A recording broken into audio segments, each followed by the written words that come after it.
100 years is a massive, massive accomplishment.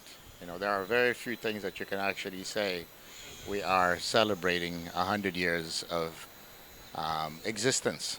And when you start thinking about not just existence, but you're thinking about excellence and accomplishment, and then you correlate that to the type of, metrics where you say how many lives IPD has been able to save in the last 100 years, then it becomes extremely significant on the value and the importance of this event. I think, eventually IPD is going to be a case or a success case to showcase what is needed to make sure that we are able to manufacture vaccines.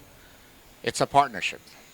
It's a partnership in a sense that where you need not just money, everybody concentrates on the money, but you require discipline, you require commitment, you require partnership from not just the money providing opportunities, but in kind.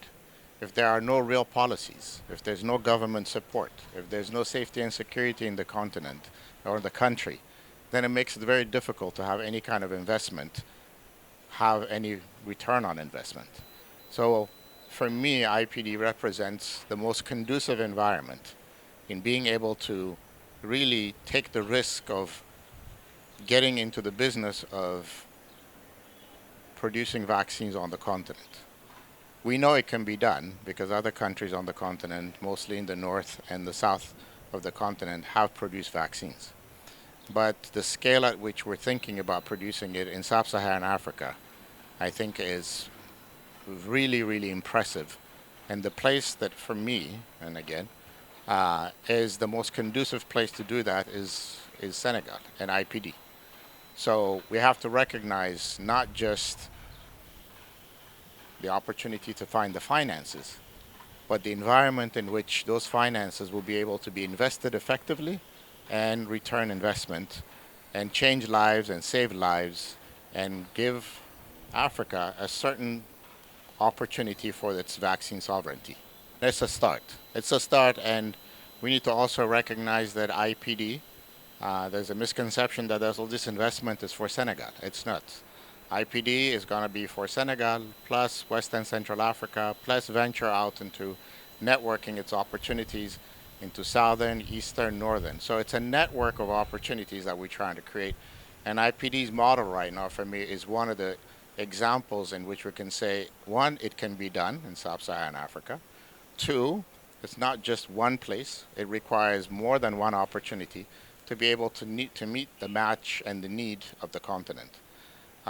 Also to emphasize the fact that this is not replacing existing capacity. It's augmenting existing capacity because we still have a high demand that is not being met. I want to emphasize the significance of this opportunity. 100 years ago, when IPD was established, I don't think anybody had the foresight of the understanding of the magnitude that IPD is going to be playing. Now, this morning, we had an MC that said that, also she's a journalist. She actually got all her shots as a child at IPD. Her children right now are getting all her shots at IPD. And to have an organization to last 100 years and continue to have the confidence of the population and save lives is a huge, huge accomplishment.